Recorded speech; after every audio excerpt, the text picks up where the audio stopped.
Do you feel sometimes that you don't belong? Like you, the writer, are an imposter? Oh, I've been there before. We're going to break down 10 things that you could get into your mind to get you out of the imposter syndrome. By the way, this is York. Please like and subscribe to this channel. So I made a list here on this handy dandy cue card of 10 things, 10 practical steps that you could do to get out of this mindset. Step number 1, track wins, big and small. So track all your wins. I've been doing this a little bit because I'm like you. Sometimes I feel that I don't belong as a writer, to call myself a writer. So what do? I track some of my wins. Not just the big ones, because that's the flaw. You think, well, I need to have a #1 book on the shelf, or I need to do this in order to call myself a writer. No, what you need to do after every little win, after everything, even if it's just the first draft, track your wins and feel great about it. In fact, sometimes what I do is after every little thing that I do, I take a moment, just take a breather. Because a lot of times we just like to go on the next thing without looking back and saying, hey, this is what I've accomplished. Number 2, acknowledge the feeling. What we need to do when it comes to imposter syndrome, when we feel that we don't belong, we need to acknowledge it. Feelings, they need to be acknowledged. You need to say, you need to treat the imposter syndrome like a character in your novel, like a villain. And you can say, oh yeah, you are the imposter syndrome. Call him out. Don't let him just take over your life. We need to acknowledge it. Once you acknowledge it, then you'll be able to deal with it a little bit better. Number 3, compare your past self and not others. A lot of people make a huge mistake when they compare themselves with other people. Never do that. You need to compare yourself with your past self. That's how you get out of the syndrome, the imposter syndrome. When you say, how was I before this? How was my mentality? How was my spirituality before? How was I as a human being? I like to say in my show, an earthling. Have I improved? So, but don't compare yourself to somebody else, because if you do that, oh, danger. Because some people, they just have more experience in the field than you do. They're further up the road. And so if I start to compare myself to some of my favorite writers that I see on social media or or online, then I could start feeling like an imposter. So don't do that. Number 4, stop the scroll. You know, the doom scroll. Limit negative exposure. This kind of relates to the other one. A lot of people, when they're on Instagram, TikTok, whatever they're on, they're just doom scrolling on their phone, right? So they're just like, they're not really doing much. They're simply doom scrolling. Stop the doom scroll. Why? Because if you do that, you're bound to see other people having success, and then you're gonna feel like you're left out of the party. No, stop the doom scroll, especially the negative stuff. There's so much negativity on social media. You could throw a stone and you're gonna knock into something that's negative, and it's gonna drain you of your superpower. So stop doom scrolling online. When I get on my phone, if I'm in the right mentality, I figure out what am I gonna do online. I don't just take my phone and just start flipping through, right? A lot of people do that.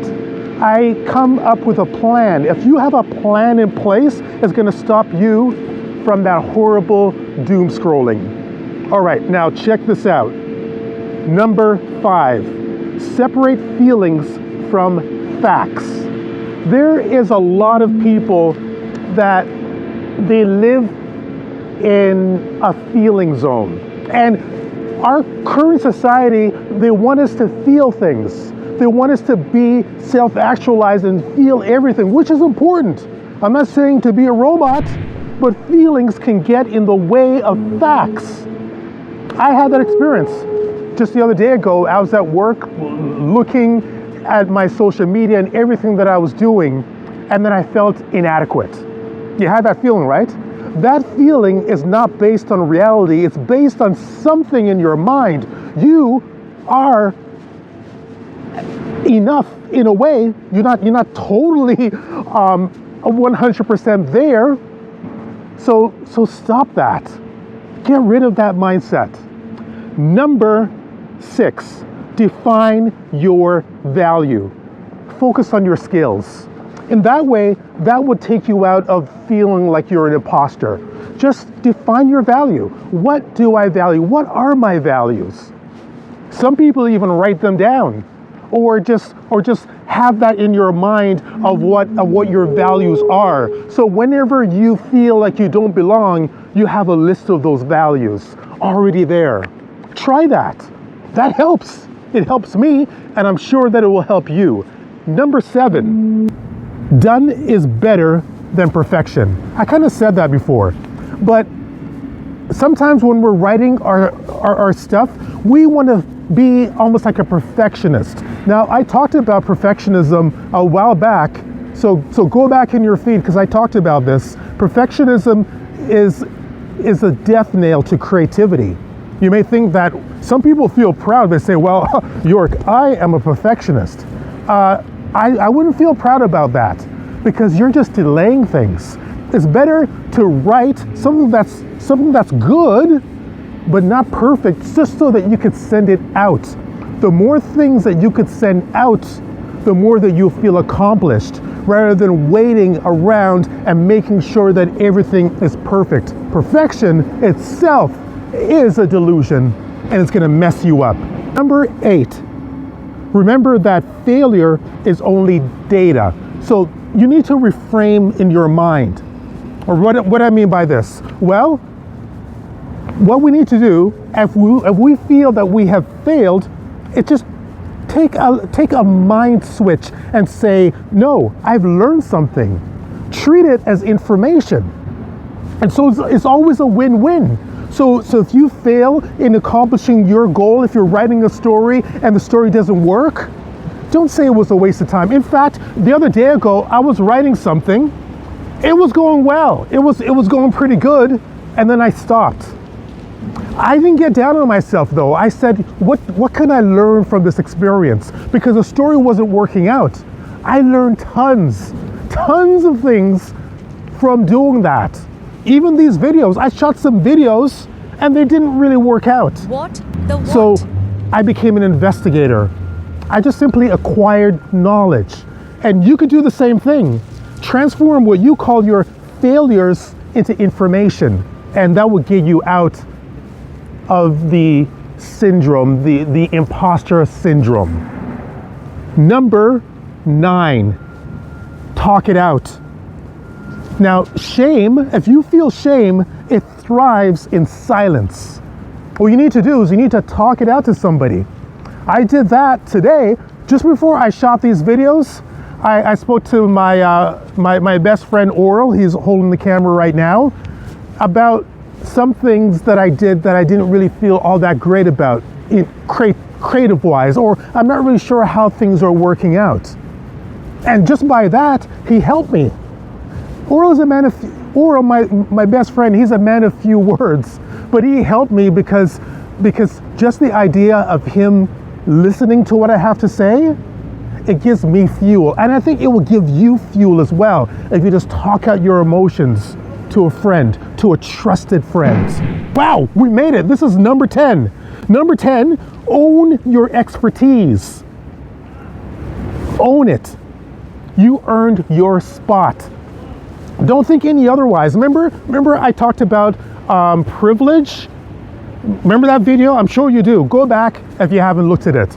And I said that I believe that if you're working hard, you've earned your spot. No such thing as privilege in that sense of the word. You earned it. If you wrote 5 drafts or 5 novels or whatever you did, you earned it. So look back at it and say, you know what? I got some skills.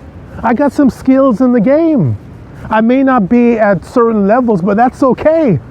Own it. That's what I want you to do. If you do that, let me know. Leave all the information in the comments. Thank you so very much for listening, for subscribing to this show, and also check out my other audio drama fiction. It's called Welcome to Earth Stories. And now I feel like Michael Jackson with one glove. It's kind of cold out here. Anyways, I'm close to downtown, pretty much downtown Ottawa. You take care, and I'll talk to you soon.